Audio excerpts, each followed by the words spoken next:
Hey there, welcome back to True North Reviews. My name is Ryan, and today we'll be doing episode 15 of Hot and Cold.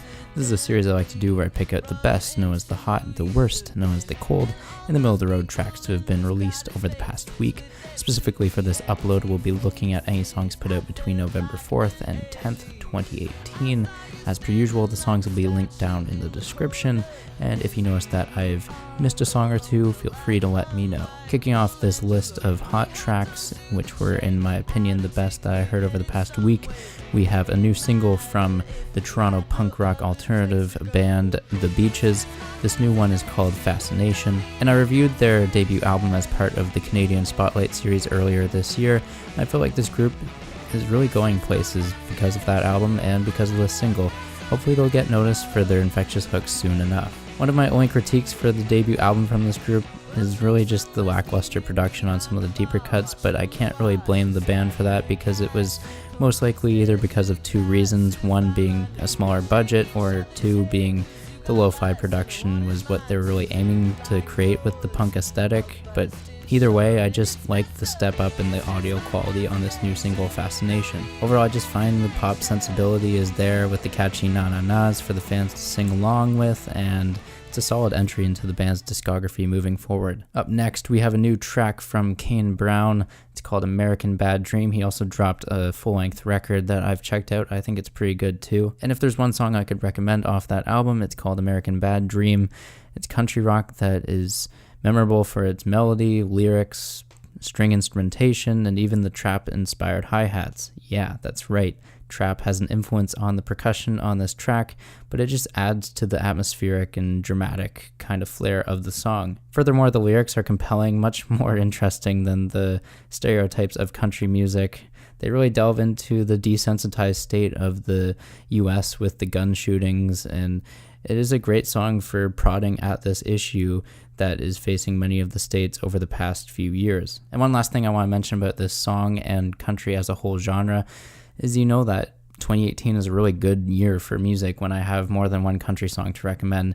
It sadly has been a genre that I like to pass off prematurely, but searching for artists like Chris Stapleton and Sturgill Simpson, they really have been a great starter pack for country blues rock, and it's slowly easing myself into this country aesthetic that I'm really excited to explore going forward. A wall of sound is thrown your way with the next hot track called Future by the American 8-piece rock band The Revivalists. This one easily demands multiple listens with its punchy Americana, southern-influenced guitar riffs and fuzzy and distorted production. This song is definitely a good one to turn your clocks back to if you like the hard rock or classic rock feel that's fused with roots rock from the 70s. And The Revivalists are a band that I really had no idea of what their origin was before checking out their Wikipedia page, and it doesn't really come as a surprise to see New Orleans. They wear the influences on their sleeves pretty well, but it's a fashionable look because this song is unique for its loud and thick recording. Up next, we have a new track from Anderson .Paak. It's called Who Are You? An interesting lane to be in right now for Anderson. I kind of put this rapper and producer in a similar camp as Kendrick Lamar for the style of the flow, but the same kind of instrumentals as Brockhampton. These are influences I hear, and if you like either of these artists, this new track, Who Are You, is definitely worth checking out. Michael Bublé has dropped a new single in support of his forthcoming album. This new one has definitely got a big band feel to it. It's a cover of the original by Clyde McPhatter and the Drifters. It's called Such a Night, and no, it's not an Elvis song, just pointing that out now. But this cover from Michael gives the song a revitalized, refreshing feel for 2018. It's a nice re-envisioning of the song, and it's a must-hear for anyone who is a fan of the crooner and upbeat swing or Tin Pan Alley type of songs from the 50s. Rounding out the hot tracks, we have a new song from Steve Aoki. It's called Noble Gas, and this one features Bill Nye, the science guy. This one's really just a nerdy pick for me because of my science background in school, but I just love how Bill Nye is sampled on this new track. I'm just really impressed with how the two worlds of music and science collide, and the composition of the song is a little different than what you'd expect. Now moving on to the middle of the road tracks, definitely not some stuff that I was blown away by, but some music that is worth checking out if you're into these artists already. First up, we have some new music from Imagine Dragons. The new album is out now. It's called Origins. I will be reviewing it in the near future. It's It's quite a mess of a record, but this latest single, Bad Liar, is an anthem for anyone who loves the electronic evolution of the group. I can't say I'm personally into it because it sounds stripped of all its raw steam and power that made this band great in the past, but it's their direction for now, and they're milking it out for the unforeseeable future.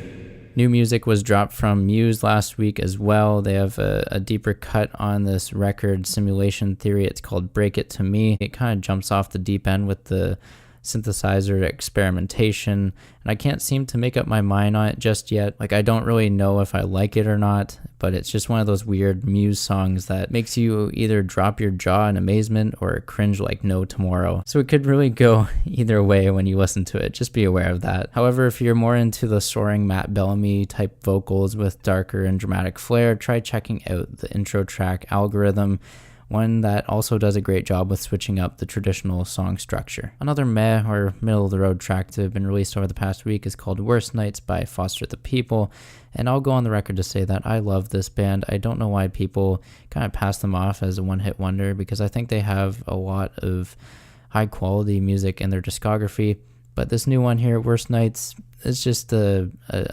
middle-of-the-road kind of painful track that just doesn't really stick out for anything. It just feels like a B-side from their latest record that they put out. I mean, the groove, it's just a little generic, and with repeated listens, it's starting to grow on me, so who really knows? But yeah, I don't think Foster the People get enough credit for what they do. Just hoping for more solid material to be put out in the future to kind of support that. Elsewhere last week, we had the posthumous record release from Lil Peep, and dark themes of hate, sex, and isolation drive the emo rap songs on this record. One of the songs that really stuck out to me is called 16 Lines. It's a song that the audio spacing makes it sound like it was recorded in a cathedral, as it pairs well with the lyrics of searching for someone out in space just to listen to you. However, it's the vocal delivery that really detracts from the song's quality, unfortunately. Wrapping up the middle-of-the-road tracks, we have a new single from Earl Sweatshirt, Nowhere to Go. I had no idea what I was listening to the first time I heard this track, but it feels more like an interlude kind of song for a possible album in the future, like it's in the works or something like that. So I'm not really going to give it too much flack, just slightly disappointed that this is the return we get from Earl. It just feels like there's something better to come on the horizon. Now onto the cold tracks, and these were definitely the worst songs that I heard last week. We get a song from John Bellion called The Internet, and man, this thing, it's got high quality production, but it's such a waste on this song because it does nothing but go in one ear and out the other. Another cold track is called Little Boat by 88 Glam. Just sleepy rap. The flow is minimal. It's boring. It's anything that's far from good. That's all I'll really say. Just please listen to the new Post Malone or Travis Scott albums if you want originality and memorable tracks, because 88 Glam, along with Nav, they aren't really putting out anything worth your time. Next up, we have the Tea Party, who put out a new song last week. It's called Black River, and believe it or not, the Tea Party once had me hooked along with any other rock band of their style, but with the inability to switch up the formula, I'm just losing interest with time. And to wrap up this week, it's a bit of a controversial pick here. It's called Bad by XXXTENTACION, and you'd think a track that calls itself Bad is pretty much guaranteed to be bad, right? Either way, this track is so short it's just over before you know it, and it could have used some fleshing out, but with this new album coming from X later this year, it's only going to be around 18 minutes with 10 tracks. So it's going to play as quick as a hardcore punk record, so is this bothersome to you? Like, since the art of the album is seemingly in a dormant phase in 2018 with the digital and streaming era dominating the sales of music, do you think shorter albums can revitalize the idea of an album and make the art form more relevant again? I personally think it will, because the music industry works in cycles to bring back certain trends, just like clothing and how somehow it goes out of style and comes back many years later. But yeah, we'll leave it on that note. Let me know what music is on your radar of late, anything you're looking forward to as we wrap up 2018. It's been a great year for music, I know that for sure. Please like, comment, subscribe, and share. My name is Ryan from True North Reviews, and as always, have a rockin' day. Thanks for listening.